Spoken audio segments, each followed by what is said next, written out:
Hello, I'm Kyle McCann. I'm Mikey Fitz. I'm Kelly Hoffmeister. And I'm Kim Velasquez. And we're the Joanne the Channel 1001 News. If you're watching us, you're one of few, so we thank you. We will now go to Mike with the on-scene interview. This is the map of Chancellorsville, Virginia, where this battle was being fought. When and where were you born? I, Robert Hooker, was born on November 13th, 1814 in Hadley, Massachusetts. Where did you graduate? I graduated from the U.S. Military Academy at West Point. What wars did you serve in? I served in the Seminole War from 1838 to 1842, and the Mexican War from 1846 to 1848. Who did you clash with while you were in the war with Mexico? While I was in the war with Mexico, I clashed with General Winfield Scott. What did you do when you resigned from the Army in 1855? I became a farmer in California until I volunteered to help my Union Army on the outbreak of the American Civil War. Who did you defend in 1861? I defended George Washington in 1861. Where were you sent after you defended George Washington?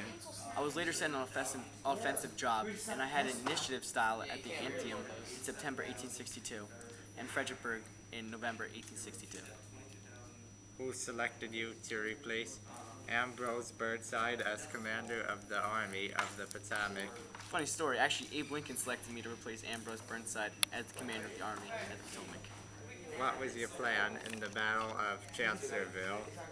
In the Battle of Chancellorsville, my plan was to attack the Army of the Northern Virginia that had been hard to change on the south side of the Rappahannock River since the Battle of Fredericksburg, and to cross up the river to take up position at Chancellorsville. What happened to your army in the Battle of Chancellorsville? Well, Robert E. Lee and Thomas Stonewall Jackson successfully attacked the flank of my army on May 2nd, 1863. What happened to your troops in the Battle of Chancellorsville, and what were you forced to do because of this? On May 3rd, 1863, James Jeb Stuart took command of my troops, mounted another attack, and drove me back forward. What happened to you in the Battle of Chancellorsville, and what did you decide to do because of this? By May 6th, I lost 11,000 North soldiers, and I decided to retreat from the area. Okay. Thanks, guys. Back to you, Kelly. Thanks, guys. Back to you, Kelly, with the statistics.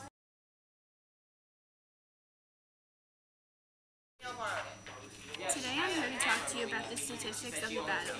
I will compare the Battle of Chancellorsville to three other ones: the Battle of Shiloh, Antietam, and Fredericksburg.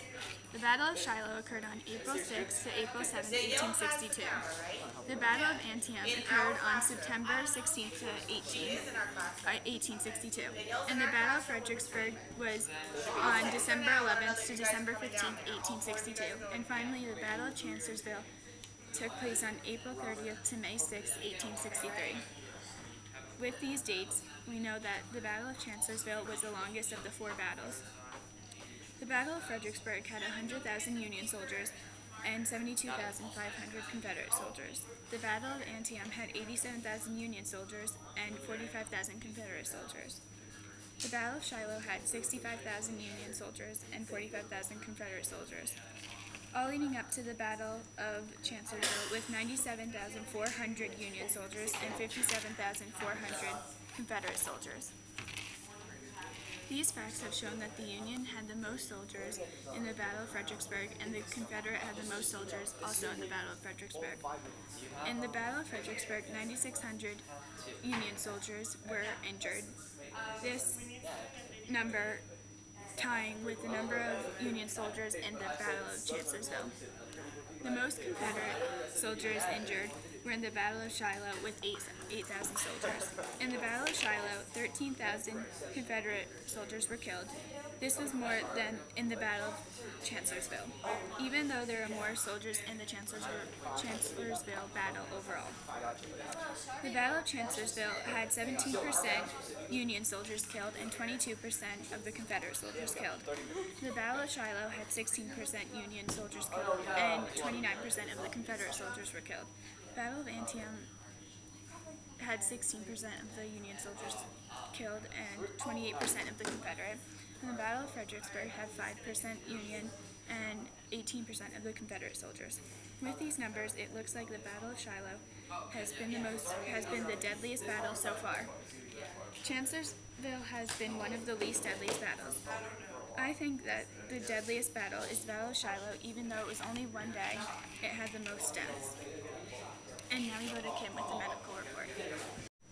During the Civil War, amputations was the most common form of surgery. Doctors used undisinfected instruments, and of 11,000 northern physicians, only 500 had performed surgery. Surgeons were unexperienced and learned surgery on the job. And they also, during surgery, did not use antiseptics. How it was done was with a bone saw. First, they used a bone saw to cut through the bones until it was severed. Arteries were then tied off with horsehair, cotton threads, or silk. After the bones were scraped smooth, a flap of skin was pulled over across and sewed shut. One of the diseases that soldiers could have caught from this operation was a blood poisoning called piemia, which also meant pus and blood. Dental operations were very expensive and cost more than a soldier could afford. Recruits were turned down if they did not have the 6 top and bottom front teeth that they needed to bite off the end of gunpowder cartridges. Several injured soldiers were put on stretchers and carried off the field when injured during battle. Wounds to the stomach were also mostly a death sentence. Now to finish here is Kyle with the final battle report.